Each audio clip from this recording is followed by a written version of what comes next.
Oh, yo! What's up? Kakamustahin ko lang sana yung gadget na kinabit natin sa XR mo. Ano ba nangyari? Oh, yung gadget, okay naman. Actually, maganda yung response. Pagkakabit pa lang, inubos ko na yung gasolina. Tapos nagpa-karga ako ng 100. Akalain mo umabot pa ng Tagaytay. So, overall, yung 100 pesos, mga 73 kilometers, 73 to 75. So, highly recommended yung, actually nandun yung motor sa labas eh. Highly recommended yung gadget na nilagay. Eh, kung may magtatanong at magpapakabit, eh isasuggest ko talaga yung gadget na nilagay natin sa motor. Ayun nga guys, may nag-message sa atin sa FB page ko sa Follow Me with my FCI Ride. So gadget ito na kinakabit sa karburador ng motor, no? Medyo familiar ako kasi nung araw naalala ko yung mga tropa natin sa Norte. Nag-testing na rin kami ito sa Yamaha SA ko at motor, no? Mukhang hindi effective pero very confident siya dito sa gadget niya na gustong ipatesting at sabi niya ibibigay niya ng libre as long na gawa niya ito ng aking technical review. Yes, you are right. Somehow sponsored video ito, pero rest assured guys na whatever the result is, hindi namin pagtatakban at pagpasensya nyo na kung medyo nag-English tayo ngayon dahil spoken dollar yung kakausapin natin dito, no? So, let's give it a try. Mukhang ito na tayo. Marami na tayo sa area. Let's check it out. So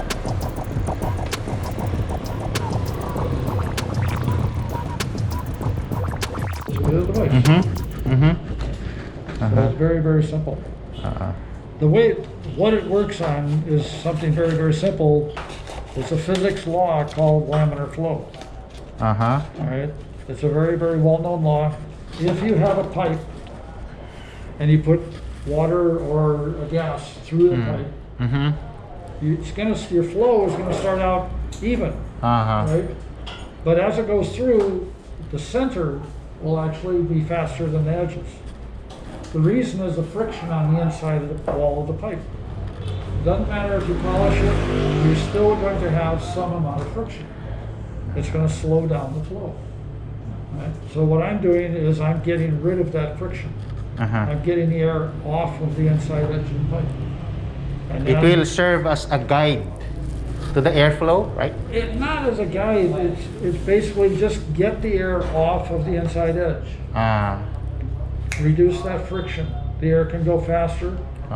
When it gets into the combustion chamber, it's actually, there's two flows of air. You've got the one flow from the edge to edge rifling, right? Just like a bullet. Right? But not the whole thing. The center is going straight through, but at a higher speed. So when it gets into the combustion chamber, it mixes with the fuel, it goes wham. Yeah, because the major secret to any fuel, if it's not liquid, if it's liquid, it won't burn. It will not burn. You can take a bucket of gasoline. Actually, a friend of mine did this. He and his brother had a bucket of gasoline in the garage, and they were just talking, lighting matches, and throwing them in the bucket for half the day. It never caught fire. But if this was the bucket, you had the fuel filled up to here, and you took a match and you put it across the top of the bucket, you would get an explosion because it's the vapors that burn, not the liquid. Right? So in an engine, if you don't vaporize the fuel, you don't burn it. You get black carbon. right. Right? All right. Now, one of the ways we know this thing is working is, I'll tell you, in 1 week, pull your spark plug. Take a look at it. It'll blow your mind. It's dark. It'll be clean. But right now, we'll pull it out right now and take a picture. In 1 week, you send me a picture of it. Yes. We can do that. Well, his motorcycle is quite new since it was seldom used during the pandemic. But I guess we can experiment that what you're saying with the ignition spark plug. Yeah. Yeah. Well, you'll see. I mean, I've even put it on a 1-month-old Ford Ranger, and we reduced his emissions by 30%. Oh, that's nice. 1 month old. Uh-huh. So, We'll buy a new spark plug then. uh-huh. That's a better Use, comparison. use the one you have right now. Use the one you have right now. We'll take a picture in 1 week. I mean, you can get a new spark plug, but don't put it in until after 1 week. Take a look. Okay. Take a look. Before and after. All right, we can do that. And we can put it in the video. Okay. Yeah, for reference. Maybe.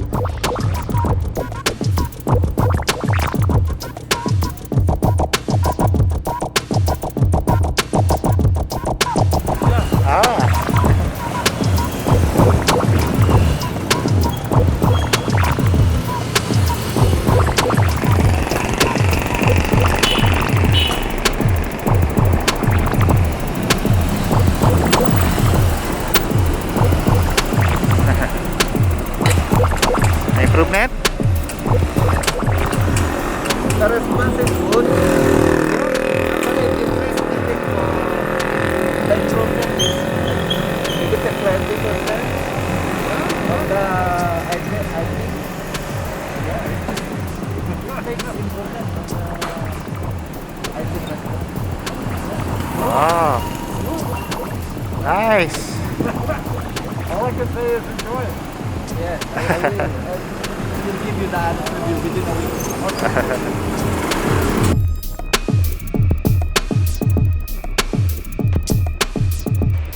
Yun, yung observation ko, yung spark plug, pag gumanda yung sunog, dati kasi yung bago ikabit yung spark plug, sunog, may mga carbon na residue bago ilagay yung gadget. Ngayon, nung naglagay na ng gadget, ang linis na ng sunog. Though medyo naging lean ba nga ba tawag doon, or basta wala ng carbon. Hindi na siya black. Hindi na black carbon yung nakalagay sa dulo, sa tip nung spark plug. So okay na, gumanda yung sunog and yung gas consumption dahil nasusunog na lahat ng gasolina, medyo tumaas from estimated ko XR150 yung motor 21 to 25 kilometers, from ganon up to 35 to 37 kilometers ngayon.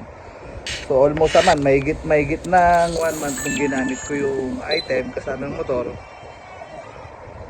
So yun, nakatipid siya sa gasolina. Yung performance hindi naman masyadong nadagdagan, though may konti siguro, hindi ko lang napapansin, pero ang malaki talagang effect is yung sa gas consumption.